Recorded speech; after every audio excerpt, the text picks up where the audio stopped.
बहुत ऊंचाइयां पाई, बहुत नाम कमाया, लेकिन 2013 में हमने एक सेटबैक देखा। सवाल जरूर पूछते हैं हर माँ बाप हो या रिलेटिव्स हो, बेटा बड़े होके क्या बनना है। वो उसके पास ना कुल 2 या 3 या 4 ऑप्शंस होते हैं। इंजीनियर बनना है, डॉक्टर बनना है, लॉयर बनना है, और चौथा होता है पैसा कमाना है।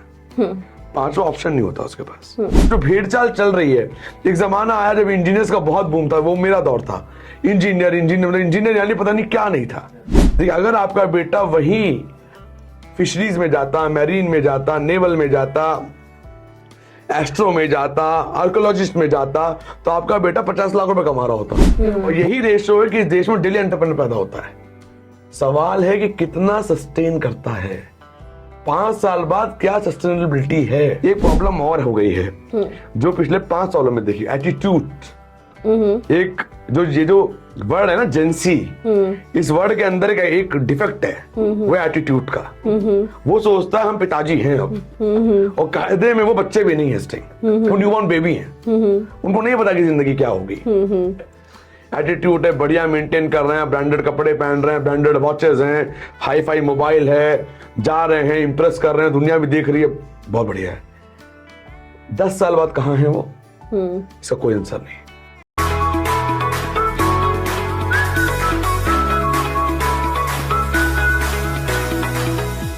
Hey everyone, I'm Priya Sachdeva, your host at Training Diary Show. Your journey to connect with ideas, stories, experiences and people and get a deeper understanding of the world around you starts now.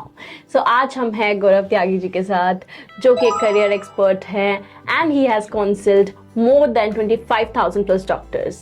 और इससे ज़्यादा हम आपके बारे में जानेंगे sir आपसे ही. So please enlighten our audience about you. Basically I am a medical counselor. And मैंने कैरियर अपना as a career counsellor start किया था, फिर मैंने मेडिकल नीश को पकड़ा और फिर मैं मेडिकल काउंसलर बन गया। लेकिन जो इंडस्ट्री थी मेरी वो कैरियर काउंसलर की थी। I am basically graduate from Bangalore, born brought up in Andaman Nicobar, and I am from basically from Andaman only. मैं बहुत छोटे से एक आइलैंड से हूँ, वहाँ से मैंने बैंगलोर तक का सफर तय किया है। बैंगलोर से मैंने इंडिया में अपने 47 ऑफिस रन किए हैं, फिर मैं दिल्ली में सेटल्ड हुआ हूँ एट लास्ट घूम फिर के। I am a engineering graduate, और वहाँ से मेरी इंडस्ट्री जर्नी स्टार्ट हुई। मैं father was director of education Andaman Nicobar for last 32 years. तो एजुकेशन से ही जुड़ाव रहा है रेगुलर थे, और एजुकेशन पे मैंने काफ़ी काम किया है हम लोगों ने। और अपने बारे में बताऊँ तो बहुत स्ट्रगल किया है हमने। 2007 में मैं इस इंडस्ट्री में आया था, जब मैंने बीटेक की थी कंप्लीट। प्लेसमेंट्स हुए, मुझे नौकरी नहीं करनी थी क्योंकि मेरा कंसेप्ट बड़ा दूसरा था। मेरा कंसेप्ट ये हुआ करता था कि नौकरी वो लोग करते हैं जो जिंदगी में कभी कुछ बन नहीं पाते। वो अधिकतर नौकरी करते हैं क्योंकि एक एंटरप्रेन्योर की ख्वाहिश एक एंटरप्रेन्योर की होती है, और जो जितना जज्बा आप में होता है उतना आपको अपने स्किल्स में खुद अपने लिए निकालना चाहिए। एक तो आपका भी भला होगा और साथ में दूसरों का भी भला होगा। जॉब में आप कभी सोशल वर्क नहीं कर पाओगे, वो 8 से 10 घंटे की ड्यूटी, माइंडसेट बहुत क्लियर होता है। मैं वो जिंदगी नहीं चाहता था। मैं काफी बड़ी कंपनीज में प्लेस भी हुआ हूँ, मैंने 1-1 करोड़ के पैकेजेस डिजाइन हूँ मैं। तो मैं जानता था कि जब नाम होगा तो पैसा अपने आप कमा लिया जाएगा। 2007 से 2013 तक की जर्नी मेरी बहुत अच्छी रही, बहुत स्मूथ रही, बहुत ऊंचाइयां पाई, बहुत नाम कमाया। लेकिन 2013 में हमने एक सेटबैक देखा। 48 आवर में हमारे 47 ऑफिस बंद हो गए। बहुत बड़ा था। 2014-15 हमने बहुत क्राइसिस झेला। 16 में हम दोबारा स्टार्ट होने की कोशिश करी हमने, और 2016 से 17 में हम फिर स्टैंड हो गए। 17 से लेकर अब तक हम बहुत ठीक चल रहे हैं। और हमने 2017 में एज ए मेडिकल नीश पकड़ लिया था कि अब हम इंजीनियरिंग कैरियर काउंसलिंग करेंगे, मगर कम करेंगे, और मेडिकल एजुकेशन पे ज्यादा ध्यान देंगे। डॉक्टर्स के ऊपर, या नर्सिंग स्टाफ है, या फार्मास्यूटिकल इंडस्ट्री है, उस पर ध्यान देंगे। तो हमने अपनी जर्नी वहां से स्टार्ट करी, और आज हम लगभग 25,800 डॉक्टर्स को काउंसल कर चुके हैं for the further education. Like 12 से लेके MBBS की जर्नी, MBBS से MSMD की जर्नी, MSMD से DM की जर्नी, और DM से फेलोशिप की जर्नी।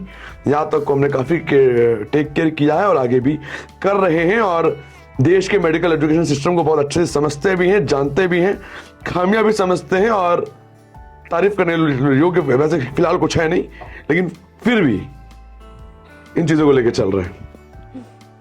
ओके, So पहला क्वेश्चन, बिकॉज ये मेंशन कि आप करियर काउंसलर रह चुके हैं initial career life of your career, so I am always curious to know कि जो टायर 2 टायर 3 सिटीज से जो बच्चे पढ़ के आते हैं आफ्टर 12th आफ्टर 10th, मतलब always they have this one curiosity in mind कि अब क्या करेंगे, राइट? 12th के बाद स्पेशली हर बच्चे के माइंड में ये होता है कि अब क्या करना है. I am not talking about all those business families, but एक generally who is going into a professional life, who is going for a job life, तो they always have in mind.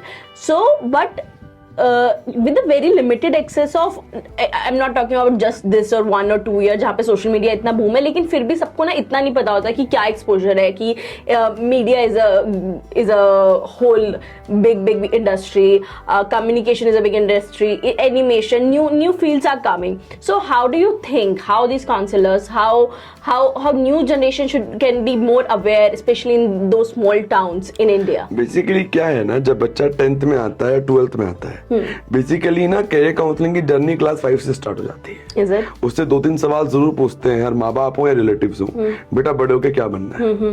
वो उसके पास ना कुल 2 या 3 या 4 ऑप्शंस होते हैं. इंजीनियर बनना है, डॉक्टर बनना है, लॉयर बनना है, और चौथा होता है पैसा कमाना है. 5वां ऑप्शन नहीं होता उसके पास. और वो इसी ट्रेंड को लेके 10th में आता है. 10th में पूछा जाता है बेटा क्या लोगे, साइंस या आर्ट्स या ह्यूमैनिटीज क्या लोगे. वो कहता है नहीं मुझे तो इंजीनियरिंग बननी है, तो मैं मेडिकल लूंगा, मैं इंजीनियरिंग तो पीसीएम लूंगा. क्या डॉक्टर बनना, मैं पीसीबी लूंगा. बेसिकली ना इस देश में एक समस्या रही है कि बहुत बातें हुई हैं. मैं इस सरकार की नहीं, मैं पुराने सरकार की नहीं, मैं 30-40 साल पहले से बात करना चाहूंगा कि कभी भी ना इस बात पे ग्रूम नहीं किया गया कि बच्चों को क्या समझाया जाए. बच्चा एक क्ले होता है, उसको जो शेप दोगे वो शेप बन जाएगी. उसको मालूम ही नहीं है कि इंडिया में 119 टाइप के कोर्सेज होते हैं. एग्जैक्टली मालूम ही नहीं होता. वो नहीं जानता ये चीजें क्या. उसको लगता है इंजीनियर बनूंगा तो ही पैसे कमाऊंगा, डॉक्टर बनूंगा तो ही पैसे कमाऊंगा. एक ना उसके दिमाग में एक इंजेक्शन डाल दिया जाता है कि बेटा पैसा कमाना है. उसे कामयाब होना पैसा कमाने में बहुत बड़ा डिफरेंस है. कामयाबी अलग चीज होती है, पैसा कमाना अलग चीज होती है. वो समझ नहीं पाता. जब वो 12th में आता है, उसके सपने होते हैं, मार्क्स नहीं आते, कंफ्यूज हो जाता है. फिर उसी जो भेड़चाल चल रही है. एक जमाना आया जब इंजीनियर्स का बहुत बूम था, वो मेरा दौर था. इंजीनियर यानी पता नहीं क्या नहीं था. और फिर वो मार्केट डाउन होता गया और कहीं के नहीं रहे. फिर इंजीनियरिंग में क्वालिटी आ गई. जो IIT से पढ़ रहे हैं उनके अलग वैल्यू है, IIIT वाले अलग हैं, NIT वाले अलग हैं, बिट्स पिलानी वाले अलग हैं. जो नॉर्मल पढ़ रहे हैं फिर उन्हें प्लेसमेंट के लिए लड़ो. क्या प्लेसमेंट मिल रही है? 4 लाख की सैलरी, 6 लाख की सैलरी, पैकेजेस, 8 लाख का पैकेज, 10 लाख का पैकेज. सुनने में बड़ा अच्छा लगता है. मेरे बेटे को 10 लाख का पैकेज मिला है. देखिए अगर आपका बेटा वही फिशरीज में जाता, मैरीन में जाता, नेवल में जाता, एस्ट्रो में जाता, आर्कोलॉजिस्ट में जाता, तो आपका बेटा 50 लाख रुपए कमा रहा होता. वो मालूम ही नहीं था उसको उस टाइम. और आज की तारीख में क्या है, वो अवेयरनेस नहीं है, वो डिस्कशंस नहीं है. आज भी जो बच्चे फोन देख रहे हैं ना, वो रील्स देख रहे हैं, वो ना कंटेंट नहीं पढ़ रहे, वो ना ये समझ नहीं पा रहे क्या हो रहा है. गवर्नमेंट नई एजुकेशन पॉलिसी लेके आई. गवर्नमेंट ने कहा काउंसलिंग कंसेप्ट हम रखेंगे, रखा भी, चला भी, लेकिन उस स्पीड से नहीं चला जिस स्पीड से चलना चाहिए. हमें 10th के या 5 के बच्चों को बताना पड़ेगा कि बेटा आपके पास ये 100 ऑप्शन है, आपका इंटरेस्ट किस में, आप ये करो. उसको इंटरेस्ट ढूंढने में, उसके फाइंडिंग्स में हेल्प करें. ये चीजें हो नहीं रही. बस एक ही मकसद रह गया है, 10th किया, 12th किया, ग्रेजुएशन करना है, जॉब करनी है, या एंटरप्रेन्योर बनना है, पैसा. उसमें भी कहानी क्या है, 2 तरह के एंटरप्रेन्योर बन रहे हैं देश में. एक तो सेकंड जनरेशन बन रही है, राइट, पेरेंट्स को ओवरटेक किया. एक दूसरे बन रहे हैं, उनको देख के नई जनरेशन बन रही है. वो ये नहीं बन रही कुछ डेवलपमेंट करना है, वो इसलिए बन रही है, वो अंकल साल का इतना कमाते हैं, मर्सिडीज मेंटेन करते हैं, मुझे मर्सिडीज लेनी है. राइट, ये टारगेट नहीं है. इस टारगेट के पीछे भागोगे, सक्सेस पाना बहुत टफ है. और यही रेशो है कि इस देश में डेली एंटरप्रेन्योर पैदा होता है. सवाल है कि कितना सस्टेन करता है. 5 साल बाद क्या सस्टेनेबिलिटी है. फंडिंग आ गई, फंडिंग ले लो, इन्वेस्टमेंट ले लो, को फाउंडर बना लो, शेयर दे दो, इक्विटी दे दो. ये नए नए कंसेप्ट आए हैं, ब्लूम कंसेप्ट्स हैं, जो बड़े कैची कंसेप्ट लगते हैं. इससे कंपनियां नहीं चलती. कंपनियां चलती हैं बेसिक रूल से, कंपनियां चलती हैं बेसिक टारगेट से, कंपनी चलती हैं फ्यूचर एक्सपोजर से, कंपनी चलती है फ्यूचर टारगेट्स को लेके. और ये सब कैरियर काउंसलिंग का पार्ट है. According to you, what should be the right mindset? Because you mentioned कि now the mindset is money, कि इसने इतना कमाया तो वो comparison आता है. But what should be the right mindset before starting an? मेरा कहना है पैसे के पीछे भागेगा पैसा नहीं आएगा. नाम के पीछे भागिए, नाम भी आएगा और पैसा भी आएगा. कुछ ऐसा कर जाइए जिससे नाम बन जाए, पैसा अपने आप आ जाएगा. देश में बहुत एग्जांपल्स हैं जिन्होंने कुछ इनोवेटिव किया, कुछ नया किया, कुछ नया पैदा किया. टाइम लगा उसको उस चीज को फैलने में, लेकिन जब वो फैली तो दुनिया उसको देख रही थी. पैसे के पीछे मत भागिए, नाम के पीछे भागिए. पैसा सब कमाते हैं. 2 करोड़ का पैकेज है कंपनी में, सुबह गए रात को आ गए, लाइफ मेंटेन कर रहे हैं. आप 2 करोड़ रुपए कमाते हैं कौन जानता है? एक आदमी जो 40 लाख रुपए कमाता है लेकिन नाम बहुत है. Everybody knows. जब वो चलता है तो लोग देखते हैं कि हाँ कोई आया है. तो नाम बहुत है. नाम होगा तो पैसा अपने आप आ जाएगा. और पैसे की कोई कमी नहीं है देश में. पैसा बरस रहा है देश में. पकड़ने वालों की कमी है. आइडियाज से पकड़े जाते हैं. नई नई चीजें करनी पड़ती हैं. अपने आप को देना पड़ता है, अपने आप को इन्वेस्ट करना पड़ता है. टाइम इन्वेस्ट तो अलग हो गया, अपने आप को इन्वेस्ट करना अलग हो गया. आजकल की ना जनरेशन बड़ी स्पूफी जनरेशन है. सुबह उठी, तैयार हुई, बाबू टाइप बनी, गाड़ी में बैठी चली गई, काम की 6 बजा, काम ऑफ घर. फैमिली, क्लब, लाइफ, शनिवार रविवार चिल मारा, सो रहे हैं. ऐसे नहीं चलती जिंदगी. जो कुछ करने वाले होते हैं उनके लिए 24/7 इंटू 365 कैलकुलेशन होती है. 24 घंटे एक वीक में और 24 घंटे 365 दिन. वही कुछ इनोवेटिव कर पाते हैं. और जब नाम हो जाता है 10 साल बाद, वो आपसे बड़े स्पूफी होते हैं. 12 बजे उठते हैं, 1 घंटे के लिए ऑफिस जाते हैं, पूरा टाइम देते हैं. लेकिन इनिशियल पीरियड जो है ना, You have to be obsessed.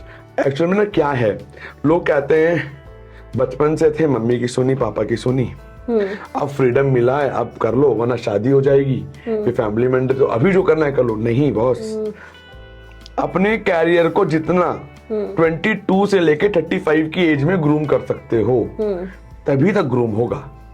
उसके बाद आपके लाइफ में खुद के इतने हर्डल, इतने प्रोस्पेक्ट्स आ जाते हैं कि आपको उसको कंटिन्यू कर पाना बहुत डिफिकल्ट होता है.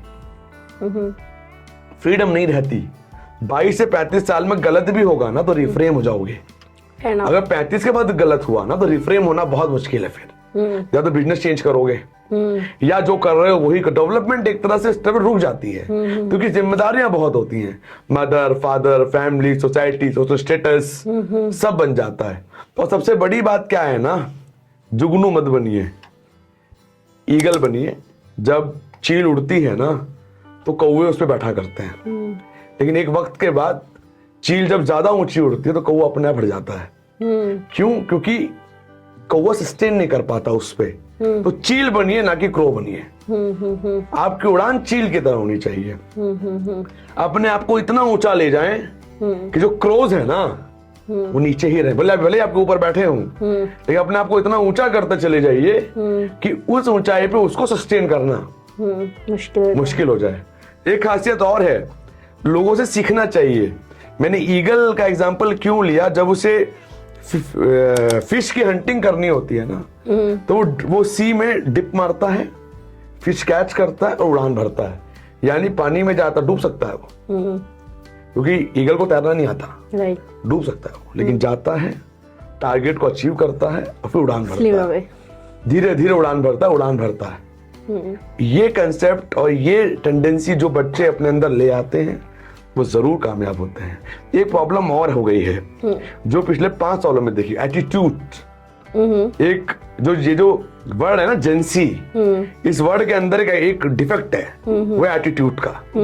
वो सोचता है हम पिताजी हैं अब, और कायदे में वो बच्चे भी नहीं है, वो न्यूबॉर्न बेबी हैं. उनको नहीं पता कि जिंदगी क्या होगी.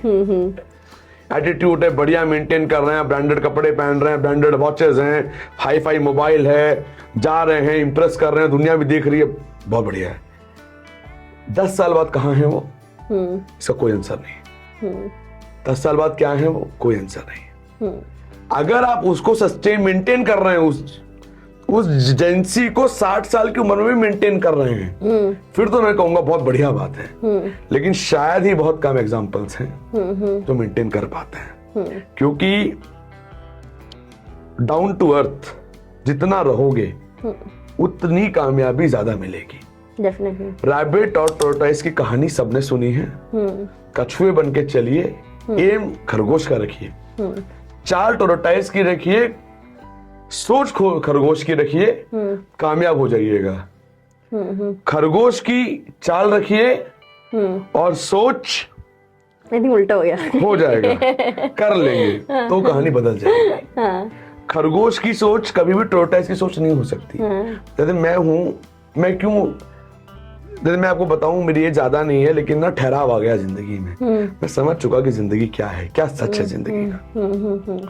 एक बात मैं और कहना चाहूंगा आज की जनरेशन को स्पेशली, हर गलती करके सीखा नहीं जाता, कुछ गलतियां देख के सीख ली जाती है। जिंदगी बहुत छोटी है, हर गलती करके सीखेंगे तो उम्र निकल जाएगी लेकिन गलतियां पूरी नहीं होगी।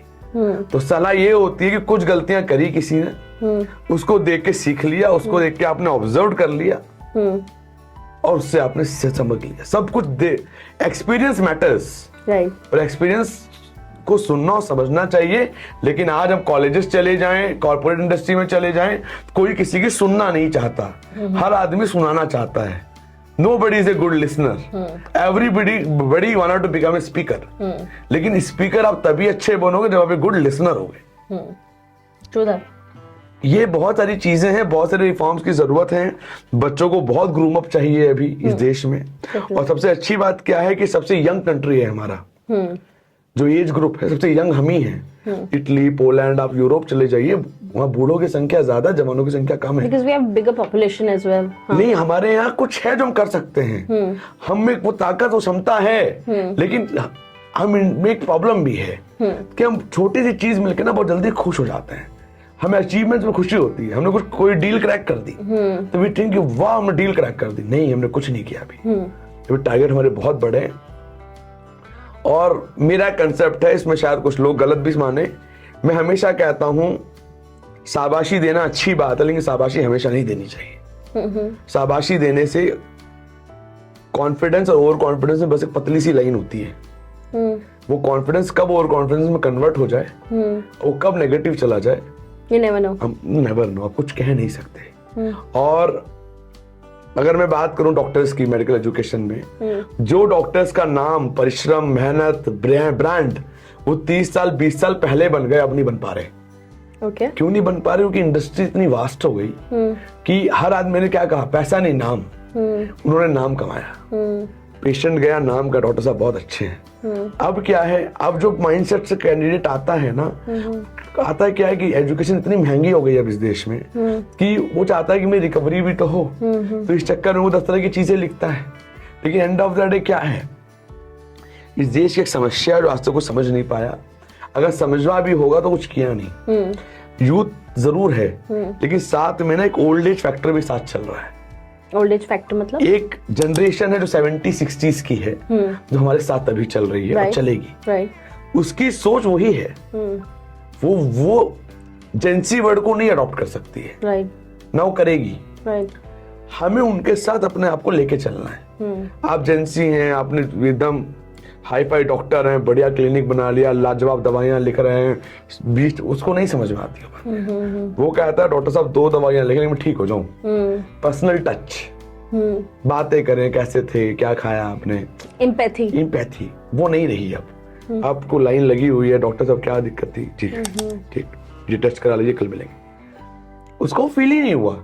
तो पहले डॉक्टर्स हैं, आप जाते होंगे, आपकी मदर जाती होंगी या फैमिली जाती होगी, देखिए वो बैठ के बात करते हैं, 15 मिनट लेते हैं, 20 मिनट लेते हैं, पूरी कहानी सुनते हैं, समझते हैं। फैमिली वाला एक टच होता है कि कभी भी जा सकते हैं।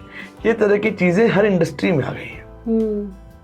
एक बात मैं और बताऊं, अब ना थोड़ा सा मोल्ड चेंज हुआ 2021 के बाद। जनता सोशल मीडिया पे शिफ्ट हो गई, ट्रेडिशनल से हट गए।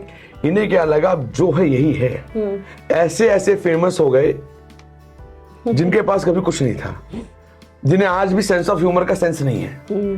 फेमस हो गए, पैसा आ रहा है, उसको देख के जो सही में ह्यूमराइज थे वो भी कह रहे हैं यार हम इतनी मेहनत कर रहे हैं, तो नहीं कर रहे, हम भी रील बनाएंगे कल से रोड पे, हम भी करेंगे। वहां से लोग बिग बॉस जाने लगे, एक लाइन लग गई बिग बॉस के लिए कि फेमस हो जाएंगे, मेरे 10 मिलियन व्यूअर हो जाएंगे, मैं बिग बॉस चला जाऊंगा, दुनिया जान जाएगी। एक सवाल मेरा और है, जितने लोग टीवी पे आए, जितने लोग फेमस हुए, इससे सस्टेनेबिलिटी बता दो चलो, नहीं कितने सस्टेन हुए, क्या फ्यूचर रहा। But I think this is don't you think this is the quality, or this is the way fame works? Like it just come and goes away, don't you think? I'm not talking about the 1% or 5%, whatever it is, but generally that's how fame does. Whether it's about to talk about the entertainment industry or anything. Fame, Means if we're talking in that way. Fame की परिभाषा क्या है? नाम, इज्जत, शोहरत, ठीक है। 2 साल को मिली, 3 साल को मिली, कोई आपको पहचाने नहीं, तो उसको फेम नहीं कहते, उसको ब्लूम कहते हैं। ब्लूम है, एक दौर आया, आप उसमें चमके और आप बुझ गए। फेम किसे कहते हैं पता है? एक आदमी आया और 20 साल बाद भी उसका नाम लेना तो जनता कहे हाँ आया था उस दौर में, क्योंकि उसने कुछ किया, कुछ करके फेमस हुआ। Sachin Tendulkar God of the cricket थे, हैं और रहेंगे। शाहरुख, नहीं, बहुत सारे लोग हैं देश में। मतलब मैं ये कहूंगा फेम कमाइए, लेकिन उस फेम को चलिए रील से ही कमाइए, चलिए आप कॉमेडी करके कमाइए, चलिए आप कॉमिक्स बुक्स लिख के कमाइए, आप हंसी मजाक करके कमाइए, आप नाच के बनाइए कमाइए, गा के कमाइए, रो के कमाइए, लेकिन सस्टेन करिए कि 20 साल बाद कोई कहे तो कि भाई इससे बढ़िया कोई नहीं रो सकता। लाजवाब क्रायर है कॉमिक, इससे बढ़िया कॉमिक नहीं है बॉस। राहुल श्रीवास्तव नहीं रहे, लेकिन आज भी राहुल श्रीवास्तव की जगह कोई नहीं ले सकता। जो ह्यूमर था उसका, वो ह्यूमर उसके साथ चला गया। ऐसे बनिए। कहते हैं ना कि जुम्मा के हीरो बनके कोई फायदा नहीं है। भले खुश हो गए, आपकी प्रेजेंट जिंदगी बड़ी प्लेसेंट हो गई, लाइफ बड़ी लग्जरियस हो गई, लेकिन उस लग्जरी को मेंटेन करने के लिए सस्टेनेबिलिटी चाहिए, जो नहीं हो पाती। इसीलिए कहते हैं कि मुंबई में लोग एक दिन में 1 लाख लोग आते हैं एक्टर एक्ट्रेस का सपना लेके, लेकिन बनते कितने हैं? बहुत रेयर, क्योंकि बहुत सी चीजें इन्वॉल्व हैं। आपका टैलेंट भी चाहिए, सोर्सेस भी चाहिए, रिसोर्सेस भी चाहिए, अप्रोचेस भी चाहिए, सब कुछ चाहिए, और बहुत कम लोगों में होता है। और ओवर कॉन्फिडेंस ना,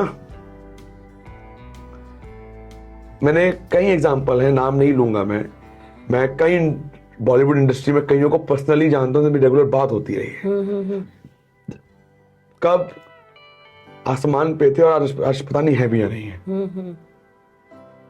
फिर तो मैं तो ये कहूंगा टेम्परेरी खुशी अच्छी बात है, सुकून दे देती है आपको, आपकी फैमिली को, लेकिन एक वक्त के बाद ना वो अफसोस की कहानियां बनकर रह जाती है। काश ऐसा नहीं ऐसा कर लेते, ऐसा नहीं वैसा कर लेते। थोड़ा सा इस पे ध्यान देना चाहिए जनरेशन को, और जनरेशन थोड़ी सी इंट्रोवर्ट हो। मैं चाहता हूं थोड़ा अपने आप को ग्रूम आउट करो। 5-6 कोर्सेज में जिंदगी नहीं सिमट गई है, बहुत कुछ है करने के लिए। 12th वाला बच्चा भी करोड़ रुपए कमा सकता है, ग्रेजुएशन वाला भी कर सकता है, और मास्टर वाला भी कर सकता है, और 10th वाला भी कर सकता है। बट डिपेंड है कि वो किस टाइम पे क्या चीज क्लिक करता है। यूट्यूबर 2016 के बाद बनने शुरू हुए, उससे पहले कोई नहीं था। 19 में आगे बूम पकड़ गई इंडस्ट्री। 20 में कोविड में भी इसको इफेक्ट नहीं, कोविड में उल्टा फायदा हुआ एग्जैक्टली। लोग घरों में थे, काम था नहीं, तो यूट्यूब इंस्टा पे रहे, और लोगों ने इसको अपना कैरियर बना लिया। लेकिन सवाल ये है कि क्या सब कुछ छोड़ के करना समझदारी थी? नहीं, अपने आप को लेके चलना है। कंटेंट बहुत अवेलेबल है, बहुत कंटेंट है। ऐसे गूगल बाबा एक ऐसा बाबा है जिसके पास हर तरह का ज्ञान है, बट आप उससे क्या इंचांस कर रहे हो, it basically matters. How do you envision this industry? Like, what do you think? What would be the future of 5 years, 10 years down to the line? मेरे हिसाब से जो सस्टेन करेंगे वो रह जाएंगे, नहीं तो ऐसे ब्लूम अप्स आते रहेंगे और जाते रहेंगे। सस्टेन प्लेयर्स को 5-6% रह जाएंगे जो 10, 15, 20 साल 25 साल राज करेंगे, और नहीं तो ब्लूम अप्स आते रहेंगे। रीजन है कि हिंदुस्तान में एक दिक्कत और है कि लोग जल्दी से, जितना लोग जल्दी फेमस करते हैं ना, वो भुला भी उतनी जल्दी ही देते हैं, क्योंकि लोगों को चेंज चाहिए। ये एक समस्या है। लेकिन अगर आप कंटेंट बेस्ड आते हैं, हिस्ट्री को लेके आते हैं, उन तथ्यों को लेके आते हैं जो रिलीजियस हैं, या ट्रेडिशनल इंडस्ट्री से लेके आते हैं, तब कभी मार्केट्स आउट नहीं होंगे, क्योंकि कहानियां बहुत हैं, जिनको आप अगर हफ्ते में अगर आप 3-3, 4-4 बार भी कहें तो भी चलेगा, आप सस्टेन करेंगे और वहां से आप चीजों को लेके बहुत इक्वलाइज चल सकते हैं। इसके अलावा बहुत सारे कोर्सेज हैं, बहुत सारी इंडस्ट्रीज है, एग्रीकल्चर में बहुत ग्रोथ हो रही है, देश बहुत ग्रोथ कर रहा है, गवर्नमेंट इंपोर्ट भी कम कर रही है, एक्सपोर्ट ज्यादा कर रही है कुछ सेक्टर्स में, अभी बहुत काम करना बचा हुआ है। तो मैं ये कहूंगा, मैं जानता हूं मेरी बात से 90% यूथ अनसेटिस्फाइड होगा, मैं कहूंगा बस काम पे ध्यान दो, जिंदगी बैलेंस करके चलो और काम पे चलो। स्पूफी लाइफ छोड़ दीजिए, ये साथ नहीं जाएगी, न आपको कुछ देगी, ये बाद में एक सिंगल वर्ड दे जाएगी, अफसोस और काश, जो आदमी की जिंदगी में होना नहीं चाहिए, और बाद में कहेगा क्या हो गया, ये अभी नहीं समझ आ रहा, आएगा। अच्छे को आया है, ऐसों को आया है जिन्होंने अपने वक्त में पता नहीं क्या नहीं किया हो। मैं ये देश 2 बार घूम चुका हूं पूरा, कॉलेज बंक करके, क्लास बंक करके मनाली हुआ करता था, क्लास बंक करके लक्षद्वीप हुआ करता था। लेकिन मुझे मालूम है, मैंने कहा ना ठहराव आ गया, बहुत कम वक्त में बहुत कुछ देख के सीख गए कि जिंदगी क्या है और क्या फैक्ट है। एक बात और है, आजकल एक ट्रेंड और चला है, कोई समझाए ना तो बुराई करने लगते हैं। कमियां निकालना बड़ा आसान है, आपकी निकालने बैठेंगे तो 100 हम भी निकाल देंगे आधे घंटे में। बात वो नहीं है, बात है कि आपको हम प्रेस कैसे करें, आपको मोटिवेट कैसे करें, वो चीज गायब होती जा रही है। कमियां निकालना, अरे उसने ना ऐसे कपड़े पहने थे, अरे वो ना ऐसे बोल रहा था, अरे उसे नहीं पता है, वो ना मोटा है, वो ना, मतलब आप टारगेट मत करिए किसी को, आप उसको अप्रिशिएट करिए। जब आप सामने वालों को अप्रिशिएट करेंगे ना तो आपको भी अप्रिशिएशन का फल मिलेगा। नेगेटिविटी ऑलरेडी बहुत है, नेगेटिविटी बढ़ाओ मत, पॉजिटिविटी का स्प्रिंकल उल्टा हो गया है। नेगेटिविटी अवेलेबल है और रूम फ्रेशनर हो गया है पॉजिटिविटी, आओ और मारो और चल दो, सस्टेन नहीं है, आधे घंटे बाद फिर वो नेगेटिविटी, वो तो चीज चली आ रही है आपके साथ। तो थोड़ा सा इन चीजों को लेके चलना चाहिए, खासकर इस न्यू जनरेशन को। Also talking about now what you are doing on the medical side, you are counseling the medical students, right? So what do you think? Medical, I think lots of my friends are also into this field and I've seen them working tirelessly. Like, I don't know, maybe even being into education, it's more harder than any other field. So what do you think? What our government should do or is doing for their mental health? Doctors की mental health मेरे हिसाब से सबसे कमजोर mental health है इस time. इसका reason क्या है? वर्कलोड बहुत है, राइट, इंफ्रास्ट्रक्चर उतना डेवलप्ड है नहीं। गवर्नमेंट कोशिश कर रही है, गवर्नमेंट ने बहुत क्राइसिस खत्म करने की कोशिश की है, लेकिन एक ट्रेंड चला आ रहा है, मेरे साथ मेरे सीनियर ने ऐसा किया तो मैं तुम्हारे साथ करूंगा, तुम्हारे सीनियर ने ऐसा किया तो मैं ऐसा करूंगा। ये जो ट्रेंड चला आ रहा है ना, ये मेंटल हेल्थ को डिस्टर्ब करता है। 72 घंटे की ड्यूटी, 36 घंटे की रेगुलर ड्यूटीज, खाने का टाइम नहीं, नहाने का टाइम नहीं, अननेसेसरी तरह के स्लैम्स, जोक्स, जबरदस्ती का टोंट कसना। मतलब ऐसा है कि ना, एक तो वो देश के उस मजबूत इंफ्रास्ट्रक्चर को संभाल रहा है जिसके लिए जरूरत है, बीमारियां, लोगों की हेल्थ, उसके बाद उसके इंटरनल पॉलिटिक्स बहुत होती हैं अस्पतालों के अंदर, जो कहीं ना कहीं स्पूक ऑफ कर रही है, बहुत दिक्कत क्रिएट कर रही है। एंड अगर आप देखेंगे तो डॉक्टर के सुसाइडेबल केसेस बहुत हैं। अगर आप डाटा उठाएं तो बहुत डॉक्टर सुसाइड कर रहे हैं, बहुत डॉक्टर छोड़ आते हैं पढ़ाई बीच में। क्यों? क्योंकि प्रेशर बहुत है। इसके लिए गवर्नमेंट ने इनिशिएटिव भी लिया था 2 महीने पहले, एनबी ने एक मेंटल हेल्थ का फॉर्म भरवाया, 37,000 डॉक्टरों ने फॉर्म भरा। यही देख के एनबी चौंक गई, इतने सारे डॉक्टर मेंटली हेल्थ है, वो तो वो है जो बहुत चुनिंदा जिन्होंने फॉर्म भरे होंगे, ऐसे पता नहीं कितने सारे हैं। तो गवर्नमेंट को इनिशिएटिव लेना होगा, करना होगा, नहीं तो देश का मेडिकल इंफ्रास्ट्रक्चर वीक पड़ जाएगा और बहुत ज्यादा वीक पड़ जाएगा। अभी नहीं समझ में आ रही है आपको बात। इस देश का मेडिकल छोड़िए, इस देश का 30-40% जनरेशन डिप्रेशन के दौर पर चल रही है। छोटी सी उम्र में इतने सेटबैक्स हैं कि वो उभरे नहीं जा रहे हैं, क्योंकि वो उसी, जैसे मैंने आपको पहले भी डिस्कस किया, वो उसी फ्रेमवर्क में चल रही है दुनिया। और डॉक्टर्स को बहुत, जब तक डॉक्टर मेंटल फ्री नहीं होगा ना, आपको क्या ट्रीटमेंट करेगा? शांत चाहिए, सुकून चाहिए। और इस देश का बहुत बड़ा पिलर है मेडिकल एजुकेशन। इस देश में बहुत नए मेडिकल कॉलेजेस खुल गए, बहुत कुछ आ गया, लेकिन टीचर्स की आज भी कमी है।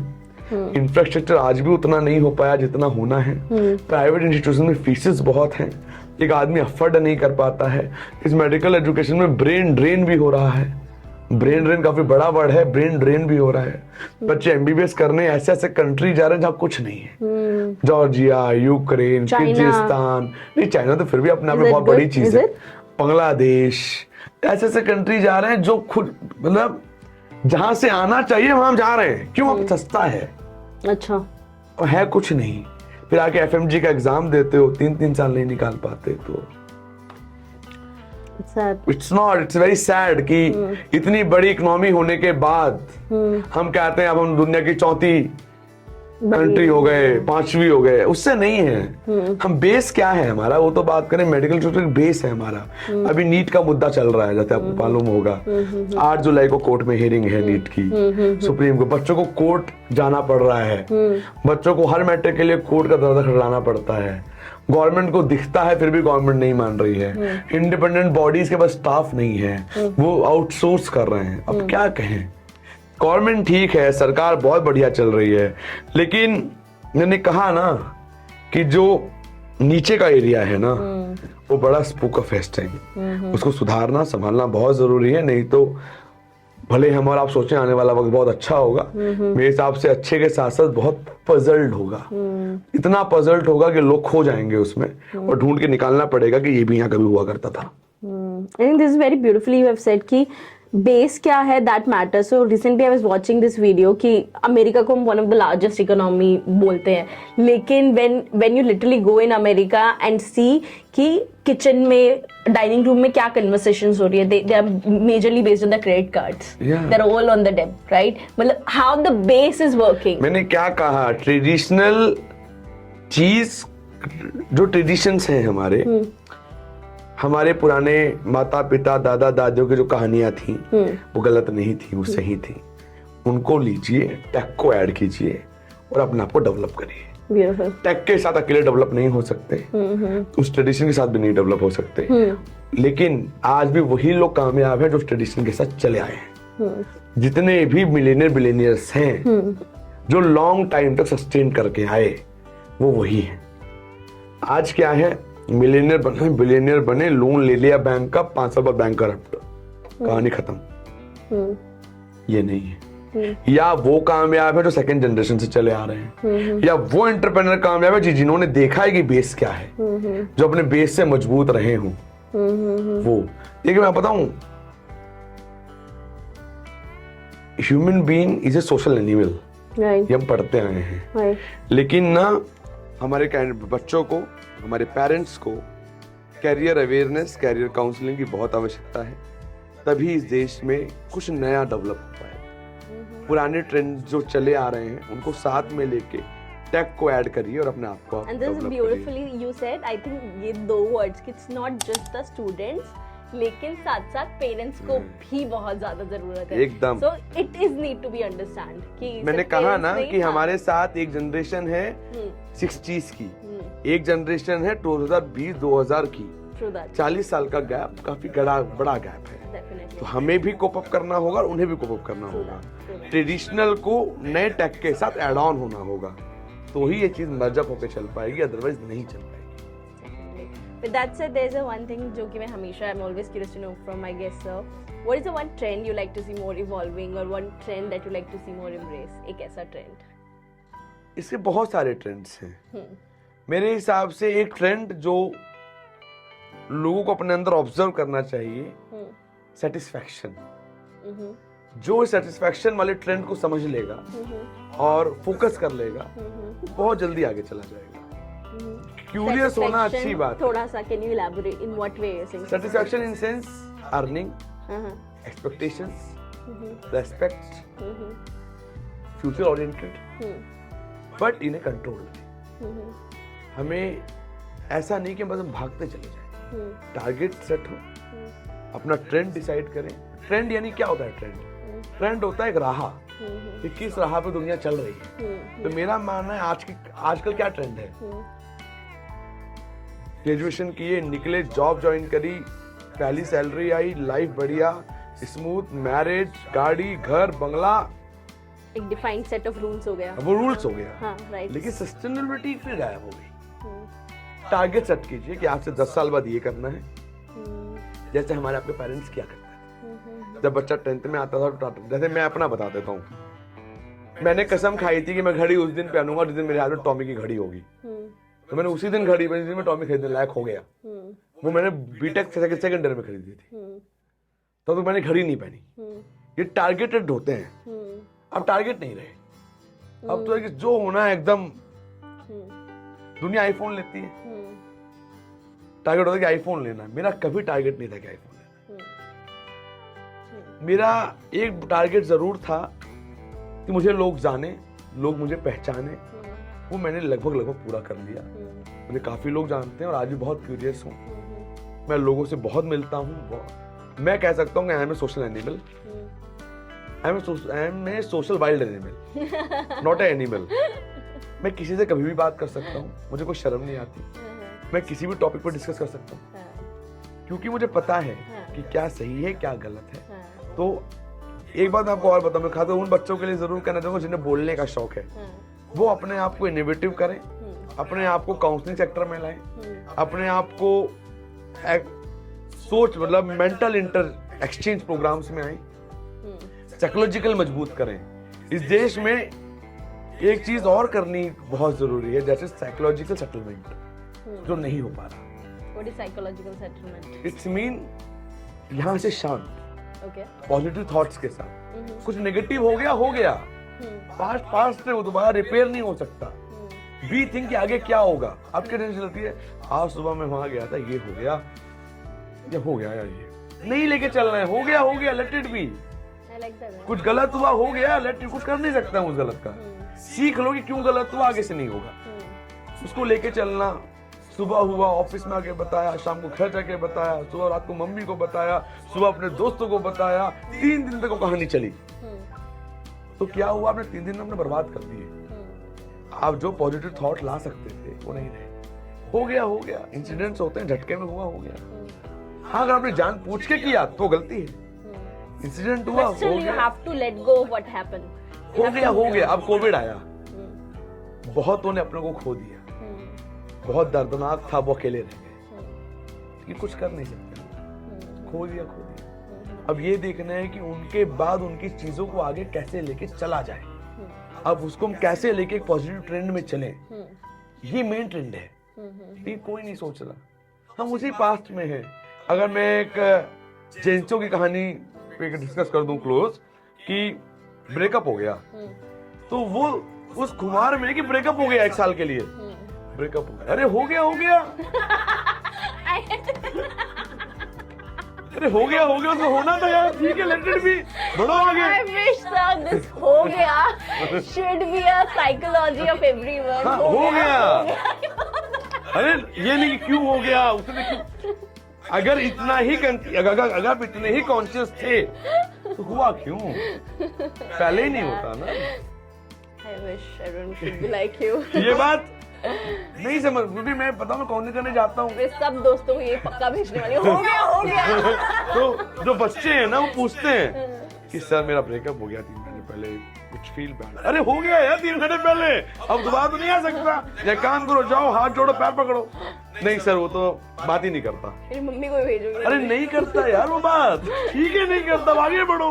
क्या दुनिया खत्म हो गई क्या? नहीं खत्म हुई है मेरे यार, खुली हुई है दुनिया आगे, चलिए। लेकिन किसी को हर्ट मत करिए।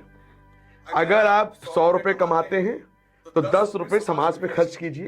ये समाज बढ़ेगा तो आप बढ़ेंगे, समाज नहीं बढ़ेगा तो आप नहीं बढ़ेंगे। अपने आप को मेंटली पीस वाले सेक्शन पे रखिए और ये सोचिए कि हम क्यों पैदा हुए और हम क्या करने के लिए पैदा हुए। I think just one last thing I want to add, when you were saying about the targets, right? एक चीज मेरे mind में चल रही थी. Someone has told me that when you set targets, it's just not about the goals. You have to, with those 2 years, 5 years of goals, you have to think about that 50 years or 10 years of mission. That will always continue. Target मैंने क्या कहा, आप जो question पूछा आपने वो sustainability पे आ गया। राइट 5 साल में टारगेट है कि मुझे ये चीज लेनी है, बट फॉर द लाइफ मैंने ले ली। लाइफ इज ए मिशन, अब उससे आगे चलना है, पीछे नहीं चलना है, ठीक है। और जो लोग आपका साथ छोड़ के गए, उन्हें आपको बताना है कि आप छोड़ने योग्य नहीं थे, आपने गलती करी। खुद रियलाइज मत कीजिए कि आप गलत थे, उसको रियलाइज कराइए कि आप गलत थे, ना कि मैं गलत था। अगर किसी ने आपको छोड़ा है, या अगर आप कोई मौका छोड़ के चले गए हैं, तो यानी वो मौका आपको डिजर्व नहीं करता था। ऐसा मतलब कोई मौका आपको डिजर्व नहीं करता था, ऐसा नहीं है। सवाल है कि आप इस मौके को डिजर्व नहीं करते थे। जिस दिन ये फॉर्मूला, ये कंसेप्ट आ जाएगा, उस दिन ना कोई सेटबैक्स रहेंगे, ना रोना रहेगा, ना गाना रहेगा, ना सैड स्टोरीज रहेंगी। और हमेशा से पूरा दिन हो जाने के बाद एक कंसेप्ट मुझे बहुत सीनियर साइकोलॉजिस्ट ने कहा था, जब पूरा दिन खत्म हो जाए और रात को सोने जाएं, तो 10 मिनट के फ्रेमवर्क में इतना सोच लो कि पूरे दिन में क्या क्या हुआ, उसमें से बस जो पॉजिटिव पार्ट है वो ले लो, और नेगेटिव को नींद के साथ खत्म कर दो। बेस्ट है। फिर अगले दिन सुबह होगी, नया टारगेट, नया मिशन, नई जिंदगी। It's the main concept. Thank you so much sir, बहुत मजा आया आपके साथ बात करने के लिए, and I hope our audience will find it as much useful. Thank you so much. Thank you.